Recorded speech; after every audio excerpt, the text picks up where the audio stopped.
Babylone. Donc, il dépassait tout pouvoir qui gagnait à Babylone. Donc, moi apprendre ça et Jean Renmer a expliqué comme ça, semble c'est vrai. Alors, moi-même, ça m'a dit, Daniel, sous bonne explication, rêve ça. Et ma couvre de présent, ma bon paquet de cadeaux, et puis ma bon troisième place dans le royaume. Non.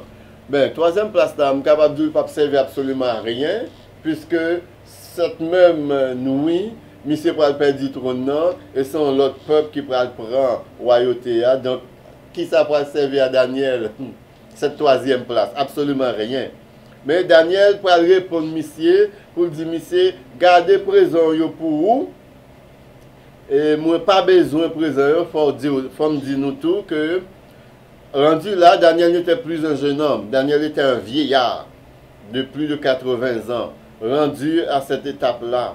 Et Daniel était fort riche, parce que pendant toute sa vie à Babylone, Daniel était vraiment de la maison du roi. Daniel était dans une position très élevée à Babylone. C'est pour cette raison que dans une haute étude, lorsque le mois de décembre arrivé, lorsque mon a commencé à faire simagri et faire théorie de Noël là, nous parlons entre nos études vraiment pour nous montrer est-ce que Daniel pas quitté des présents et des cadeaux pour le Fils de l'Éternel qui va naître bientôt par l'entremise de ces Chaldéens qui sont venus d'Orient pour aller jusqu'à en Israël pour amener des présents à l'enfant roi qui vient de naître, parce que Négio était au courant, selon les lectures qu'ils ont fait dans les cieux, de la venue du roi des Juifs. Là, nous allons entrer dans Daniel, dans l'histoire de Daniel là, devant Belshazzar. Alors, on amena Daniel. Daniel fut présenté au roi. Et le roi dit, j'ai appris que tu peux donner des explications et résoudre des questions difficiles. Maintenant, si tu peux lire cette écriture et m'en donner l'explication, tu seras revêtu de pourpre et tu porteras un collier d'or à ton cou. Et tu auras la troisième place dans le gouvernement du royaume. Daniel répondit en présence du roi, garde tes dons et accorde à un autre tes présents. Mais je lirai néanmoins l'écriture au roi et je lui en donnerai l'explication. Au roi, et avant de donner l'explication, Daniel pourra prêcher Belshazzar, il pourra vraiment étaler la puissance de l'Éternel et comment l'Éternel avait agi à l'égard de Nebuchadnezzar, son père ancestral. Il dit, au roi, le Dieu suprême, l'Éternel, le El suprême, Elohim, avait donné à Nebuchadnezzar, ton père, l'empire, la grandeur, la gloire et la magnificence. Et à cause de la grandeur qui lui avait été donnée, tous les peuples, les nations, les hommes de toutes langues étaient dans la crainte et tremblaient devant lui.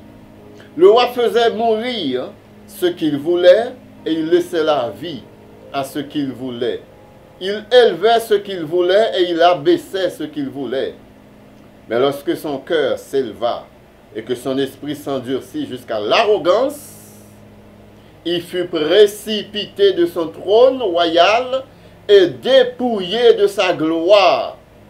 Il fut chassé du milieu des enfants des hommes. Son cœur devint semblable à celui des bêtes, et sa demeure fut avec les ânes sauvages. Et on lui donna comme au bœuf de l'herbe à manger, et son corps fut trempé de la rosée du ciel, jusqu'à ce qu'il reconnût que le Dieu suprême domine sur le règne des hommes, et qu'il le donne à qui il lui plaît. Et là, Daniel finit prêcher, monsieur. Je suis convaincu que Belshazzar était au courant de cette histoire, parce que un roi qui tombait de son piédestal, un roi que orgueil tellement t'a tout fait, monsieur, et arrogance tellement te rempli, qui vient tomber à l'état de bête, L'impossible pour histoire ça pas écrit. L'impossible pour histoire ça pas raconter de bouche en bouche et de bouche à oreille. L'impossible pour tout le monde qui a Babylone, puisque roi a tellement de pouvoir, depuis qu'il nous a tellement d'autorité. Et Daniel Paul dit, ton père faisait mourir qui il veut, il laissait la vie à qui il veut. Ton père abaissait qui il veut, et il élevait qui il veut. Et Daniel Paul dit, jusqu'à ce que l'orgueil remplisse son cœur et qu'il devint arrogant. Et l'Éternel vraiment l'a précipité dans le monde des animaux, côté monsieur pour vivre parmi bêtes, il pour nourrir tant que bête, jusqu'à ce que reconnu qu'il n'y a qu'une seule hauteur, il n'y a qu'un seul très haut, il y a une seule toute puissance, l'Éternel des armées.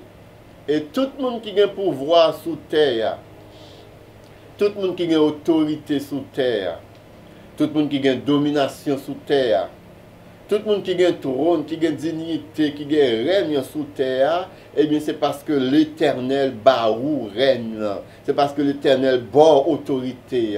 C'est parce que l'Éternel bord domination. C'est parce que l'Éternel bord trône. Et soit ou utiliser trône pour un flot d'orgueil, pour montrer comment on a pouvoir, tant qu'on est aujourd'hui à faire, tant que Poutine en Russie, mais ça montre comment on a puissance, comment on a nouveaux armes et qui est indétectable par les radars, comment on a nouveaux armes qui sont tellement puissants que ils ont fait trembler même les Américains, comment on montre qu'ils dépassent même les Américains. Donc arrogance, messieurs, vraiment dépasser les bonnes. Comment Donald Trump a montré, oh, je peux détruire l'économie de la Turquie, je peux détruire Kim Jong-un, je peux détruire la Corée du Nord. Mon snag a tellement d'arrogance avec cette autorité, mon Dieu, bayoa. Eh bien, gon tant qu'à privé, net sa yo, l'Éternel pour humilier yo, net qui arrogant yo, net qui orgueilleux yo, et pas seulement moun qui élevé en dignité, parce que des moun qui pas de pouvoir, qui orgueilleux pareil, qui arrogant pareil, des moun qui tellement arrogant, qui tellement orgueilleux, moun ça a presque tout fait avec orgueil, eh bien, l'Éternel vient pour intervenir, pour juger, pour humilier, pour descendre de ton piédestal. Car la Bible dit, l'Éternel résiste aux orgueilleux, mais il fait grâce aux humbles. L'Éternel résiste aux orgueilleux. Donc, Daniel expliquait Belshazzar, toute bagarre ça yo. Daniel montrait Belshazzar comment pas porter pouvoir, comment pas porter un roi qui était rayonnant, comment pas porter un roi qui t'a fait toute la terre trembler de son temps. Eh bien, Daniel montrait tout comment bon Dieu, comment l'Éternel des armées t'a humilié Nebuchadnezzar. Mais Daniel voulait montrer Belshazzar qu'il n'a rien appris de l'histoire de Nebuchadnezzar, qu'il n'a rien appris de l'interaction de l'Éternel des armées avec ce roi puissant, ce roi qui faisait trembler toute la terre. Donc Daniel rappelait Nebuchadnezzar leçon ça, et malgré ça, nous parlons un geste d'humilité de la part de Belshazzar, nous parlons un geste que monsieur bien comprendre, nous parlons un geste tant que côté monsieur dit, ah, si papa m'était passé par là, et me connaît puissance, Nebuchadnezzar te gagné, me connaît autorité, domination, Nebuchadnezzar te gagné, et aussi me connaît tout Dieu qui était autour de Nebuchadnezzar, tout astrologue, tout sage, tout chaldéen qui t'a aidé monsieur à ce niveau-là, comment monsieur était vraiment puissant, comment monsieur était fait toute la tête trembler. Comment monsieur était tellement puissant, monsieur tué mon nivelet, il laissé laver à mon nivelet, monsieur élevé mon nivelet, il a baissé mon nivelet. Donc, Daniel te veut montrer Belshazzar, et maintenant, l'histoire ça, il semblait que vous voulez répéter l'histoire. Vous connaissez un proverbe qui dit, celui qui n'a pas appris du passé est condamné à le répéter. Celui qui n'a rien appris du passé est condamné à le répéter. Eh bien, c'est le cas pour Belshazzar. Et lorsque Daniel finit d'expliquer, monsieur, tout ça concernait Nebuchadnezzar, et puis Daniel dit, monsieur, et toi, Belshazzar, son fils, tu ne t'es pas humilié. Tu n'as pas humilié ton cœur. Quoi que tu eusses, ou quoi que tu suces, toutes ces choses, même si tu comptes toute bagaille ça yo, ou pas humilié cœur. Tu t'es élevé contre le Seigneur des cieux. Les vases de sa maison ont été apportés devant toi et vous vous en êtes servis pour boire du vin. Toi et tes grands, tes femmes et tes concubines.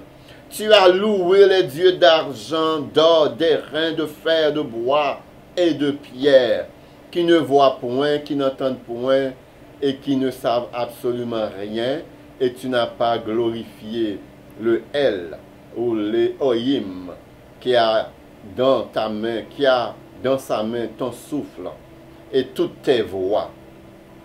C'est pourquoi il a envoyé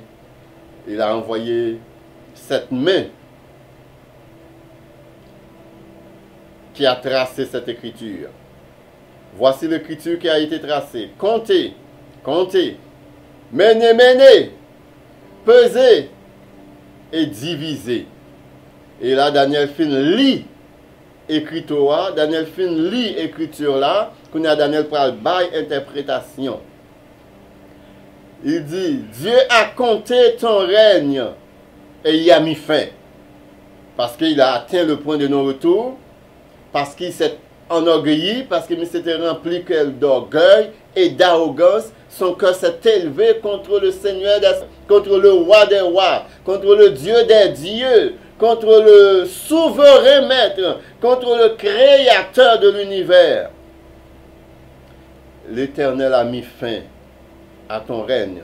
Pesé, tu as été pesé de la balance et tu as été trouvé léger, en dépit de pouvoir, en dépit d'autorité, en dépit de domination, Belshazzar, en dépit de règne, Belshazzar, en dépit d'abondance, Belshazzar, en dépit de toutes amis et VIP, en dépit de toute dignité, ça yo, eh bien, en balance, bon Dieu, et Belshazzar pas pesé en rien.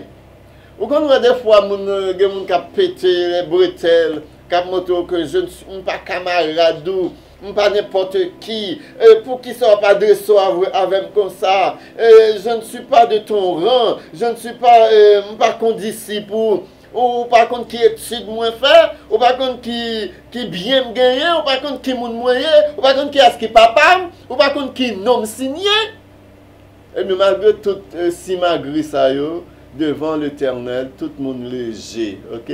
Devant l'Éternel, pas aucun monde qui gagne pouvoir. Seul pouvoir gagner devant l'Éternel, c'est lorsque vous obéissez à la parole de l'Éternel, le Saint-Esprit vive dans vous-même, et bien lorsqu'on monte sous balance, bon Dieu, et bien on pèse lourd. C'est la seule façon pour peser lourd. La seule façon pour nous peser lourd, c'est lorsqu'on humilie sous la puissante main de l'Éternel et il nous élèvera au temps convenable. C'est seulement l'Éternel élevé, et bien, ou peser lourd dans balançant, parce que toute autorité, toute vraie domination, tout vrai règne viennent de l'Éternel des armées. Ouais, même si les hommes mettent son piédestal, même si les hommes élevé, même si les hommes applaudir, eh bien, si le ciel pas connaît, eh bien, tout ça c'est vent, tout ça c'est vanité, tout ça c'est nul, parce que c'est seule autorité l'Éternel là qui a demeuré tout le temps, qui n'a jamais fini. Alors, chers amis, humiliez-toi. Humilions-nous sur la puissante main de l'Éternel, afin qu'il nous élève au temps convenable. Oui, je te dis tout à l'heure, il y a une limite, lors de passer limite ça, pas aucun monde qui a aidé, papa qui a aidé, président pas qui a aidé, bishop pas qui a aidé, pasteur pas qui a aidé, autorité pas qui a aidé, de pour dépasser limite ça, eh bien, c'en est fait. Et pour nous bien comprendre, ça m'a parlé là, on lit dans Hébreu chapitre 10, verset 23. Hébreu chapitre 10, verset 23.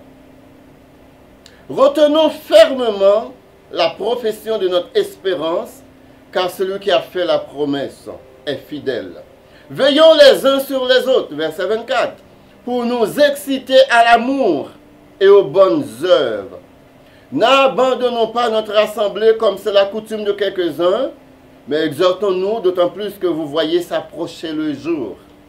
Car si nous péchons volontairement, après avoir reçu la connaissance de la vérité, il ne reste plus de sacrifice pour les péchés, mais une attente terrible du jugement, du feu, de l'ardeur du feu qui dévorera les rebelles.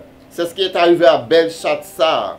Eh bien, Belshazzar ne s'est pas repenti après le témoignage de Daniel, après que Daniel finit d'expliquer ça qui est arrivé à Nebuchadnezzar, mais il ne s'est pas repenti. Celui qui a violé la loi de Moïse meurt sans miséricorde sur la déposition de 2 ou de 3 témoins. De quel pire châtiment pensez-vous sera jugé digne celui qui aura foulé aux pieds le Fils de l'Éternel, qui aura tenu pour profane le sang de l'alliance par lequel il a été sanctifié, et qui aura outragé l'esprit de grâce. Car nous connaissons celui qui a dit, à moi la vengeance, à moi la rétribution, dit l'Éternel des armées. Nous allons lire dans Nombre chapitre 14. Nombre chapitre 14, on va commencer verset 22. Là, nous avons l'histoire peuple Israël qui quittait Égypte, qui arrivait dans le désert là. Donc, il y a dans le désert là, et puis Moïse a conduit vers Canaan, côté destination que l'Éternel te réservait pour eux. Et pendant que nous dans le désert, nous avons Moïse toutes sortes de mal de tête. Nous avons tellement fait Moïse passer misère. À un moment donné, Moïse entre dans colère qui fait le péché contre l'Éternel. L'Éternel obligé de prendre une décision sévère et dure contre Moïse à cause de ce peuple. Tous ceux qui ont vu ma gloire, ça c'est l'Éternel qui parle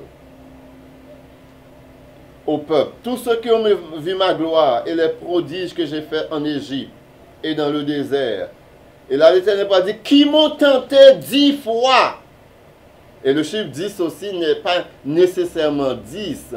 C'est une mesure que l'Éternel monte pour montrer le nombre de fois est élevé que ce peuple m'a tenté. Cela nous démontre également que dans toute vie de péché, nous, dans toute désobéissance, nous, l'Éternel apprend note, l'Éternel a compté. L'Éternel est extrêmement patient. La Bible dit, il ne nous traite pas selon nos péchés. Il ne nous punit pas selon nos iniquités. Mais autant les cieux sont élevés au-dessus de la terre, autant il est loin de nous nos transgressions. Autant l'Orient est éloigné de l'Occident, autant il est loin de nous nos péchés. L'Éternel est extrêmement patient et bon. Mais il n'est pas un bonbon. Il est bon, mais il n'est pas un bonbon qu'on peut manger à sa guise. Il est patient, mais sa patience a une limite. Donc, dans le décompte de l'Éternel, dont il est le seul à être au courant pour chacun de nous, donc, dernier péché leur commettre, eh bien, tu viens d'atteindre le point de non-retour et le jugement est déclenché du haut des cieux, et une fois que le jugement déclenché, il n'y a absolument plus rien à faire.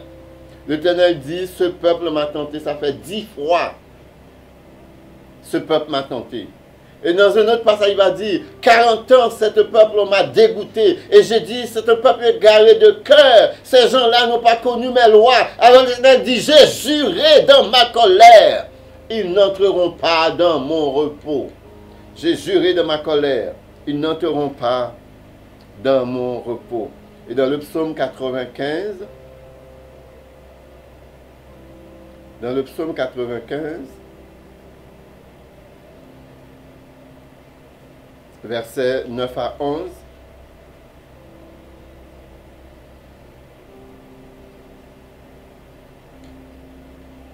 N'endurcissez pas votre cœur comme à Mériba, comme à la journée de Massa dans le désert. Là encore, on est avec le peuple d'Israël.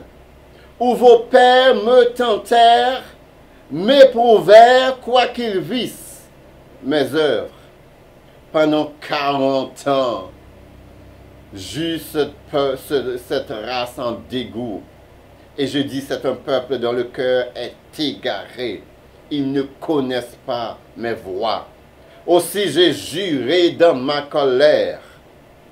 Ce peuple n'entrera pas dans mon repos. Effectivement, environ 3 millions de Juifs sortis d'Égypte qui s'étalaient dans le désert, eh bien, dans ces 3 millions de Juifs sortis d'Égypte, tel que l'Éternel avait dit, j'ai juré dans ma colère, ils n'entreront pas dans mon repos. Seulement 2 personnes, Josué et Caleb, sont entrés dans Canaan. Tout le peuple sorti d'Égypte, eh bien, ce peuple est mort dans le désert. L'Éternel les avait fait un détour. Ils étaient rendus à la frontière de Canaan pour entrer. Et bien l'Éternel les a fait faire un détour de 40 ans. Et pendant ces 40 ans, ils sont tous morts dans le désert. Pourquoi? Parce que ce peuple avait atteint le point de non-retour. Ce peuple avait atteint le point de non-retour. Et le peuple qui est entré en Canaan, c'est les jeunes qui sont nés dans le désert. Mais tous ceux qui sont sortis d'Égypte, ils sont tous morts dans le désert. Un dernier passage dans Hébreux. Hébreux chapitre 3. Hébreux chapitre 3, verset 17-18. Et contre qui Dieu fut-il irrité pendant 40 ans, sinon contre ceux qui péchaient et dont les cadavres tombèrent dans le désert? Et à qui jura-t-il qu'ils n'entreront pas dans son repos, sinon à ceux qui avaient désobéi? Aussi voyons-nous qu'ils ne purent y entrer à cause de leurs incrédulités. Eh bien, c'est ça, chers amis. Dès qu'on se met à désobéir consciemment et en toute impunité et puis en toute conscience à l'Éternel des armées, eh bien, le moment viendra où l'Éternel va dire, c'en est assez. L'Éternel va dire, c'en est assez. J'eus cet homme en dégoût. J'eus cette femme en dégoût. Cet homme n'entrera pas dans mon royaume. Cette femme n'entrera pas dans mon royaume parce qu'elle a atteint, parce qu'il a atteint le point de non-retour. Dans mon décompte, dans mon cahier, eh bien, cette femme, cet homme a atteint le point de non-retour et le jugement est déclenché. Il n'y a absolument plus rien à faire une fois que le jugement déclenché du haut des cieux. Dans Apocalypse chapitre 20, la Bible nous dit, il y a des livres qui vont être ouverts devant le jugement dernier.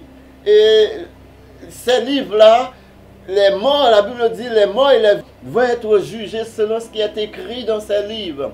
Sachez, chers amis, que chaque personne qui vit sur terre a un livre. Dans ce livre qui est auprès de l'Éternel des armées sont enregistrées les pensées, les paroles et les actions de chaque personne. Eh bien, au jugement dernier, ce livre-là va être sorti et chacun sera jugé selon ce qui est écrit dans ce livre. Mais pour les croyants, pour ceux qui ont professé leur foi dans Yeshua, à chaque fois que nous faisons une action mauvaise, à chaque fois que nous désobéissons, eh bien cela est aussi écrit dans ce livre. Mais quand nous confessons nos péchés, eh bien le sang de Yeshua nous pardonne, eh bien ces actions, ces péchés, ces désobéissances sont effacées dans le livre jusqu'à ce que l'Éternel dise, jusqu'à ce que le roi des rois dise, eh bien cet homme croyant, cette femme croyante vient d'atteindre le point de non-retour. Eh bien, pour empêcher que cette personne soit détruite, pour empêcher que cette personne aille dans les feux de la géhenne, je vais raccourcir sa vie sur la terre pour son propre bien, parce que si je le laisse continuer ainsi, si je la laisse continuer ainsi, elle va, cette personne, vers sa perte. Donc pour sauver son âme, comme Paul l'avait dit, je prie pour la mort d'un tel homme, afin que son corps puisse être détruit pour que son âme soit sauvée. Donc faisons très attention, mon nous qui a vivre avec un orgueil, qui a tout fait, c'est parce que yo ignorant. Si on te connaît les conséquences que ça gagne devant l'Éternel, si on te connaît les conséquences, arrogance gagne devant l'Éternel, eh bien tout le monde t'a vivre dans l'humilité, surtout lorsqu'on connaît, tu n'as qu'un souffle. Tu n'as qu'un souffle, malgré toute arrogance, malgré toute pompe, ou à pomper, malgré toute grimpe, ou à grimper les échelons, malgré où mettons son piédestal que personne ne va pas rejoindre nous, eh bien, si tu connais ta propre rien, tu n'as qu'un souffle. Lorsque Monsieur la mort, qui a rendez-vous avec tous les humains, frappe à ta porte, eh bien, tout orgueil tombé, toute arrogance tombée, tout le mimaï sefenaï tombé, tout l'ego tombé, tout le moi tombé, parce que Monsieur la mort pas dans jouet à moun, Monsieur la mort pas dans discussion à moun, Monsieur la mort pas dans argumenter à moun. C'est pour cette raison, lorsqu'on connaît bagay sa yo, eh bien, humilions-nous sur la puissante main de l'Éternel, afin qu'il nous élève au temps convenable, qu'il nous élève au temps favorable. Et la Bible dit, aussitôt après que Daniel fin bail et Belshazzar explication et écriture là, aussitôt Belshazzar donna des ordres et l'on revêtit Daniel de pourpre et on lui mit au cou un collier d'or et on publia qu'il aurait la 3e place dans le gouvernement du royaume. Et cette même nuit, Belshazzar, roi des Chaldéens, fut tué. Et Darius le Mède s'empara du royaume, étant âgé de 62 ans. Ainsi termine l'empire babylonien. Ainsi termine le règne des Chaldéens. Ainsi termine vraiment la dynastie babylonienne, avec Nebuchadnezzar comme ancêtre de cette royauté, qui finit avec Nabonidus et son fils qui est au pouvoir. Donc, nous venons de voir ici la fin du premier empire, de cette statue que Nebuchadnezzar avait fait, qui était composée de 4 parties, et chaque partie représente un empire. Donc, l'empire babylonien vient de terminer abruptement, sauvagement. Eh bien, l'empire Médo-Perse vient de prendre la place maintenant. Donc, dans les prochaines études, nous allons être rendus au 2e empire. Le premier empire qui a commencé avec Nebuchadnezzar vient de terminer. Donc, c'est Belshazzar qui ferme livre et dynastie, royauté babylonienne pour l'ouvrir porte là en même temps à l'empire Médo-Perse. Et nous parlerons de l'autre dynamique, nous parlerons de l'autre interaction qui gagne avec cet empire. Mais pas oublier qu'il y a 4 empires qui pourront succéder dans l'histoire de l'humanité. Et lorsque l'empire Sayo pourra vraiment consolider, et puis le dernier empire qui pourra venir, c'est un coup pour regrouper les caractéristiques des 3 autres empires. Et c'est à ce moment-là que le royaume messianique va s'établir, pulvérisé, comme on avait vu cette pierre qui s'est détachée sans le secours d'une main, qui a pulvérisé la statue de Nebuchadnezzar. Et ça, c'est l'établissement du règne messianique.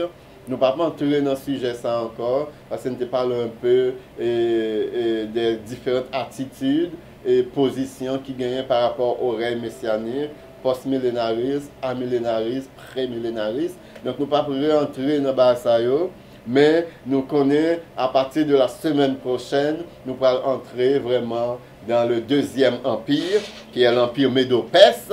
Donc, m'espérez nous avec vraiment l'empire babylonien, avec interaction juive, l'Éternel des armées, avec différents royaumes. Donc, que l'Éternel vous bénisse abondamment.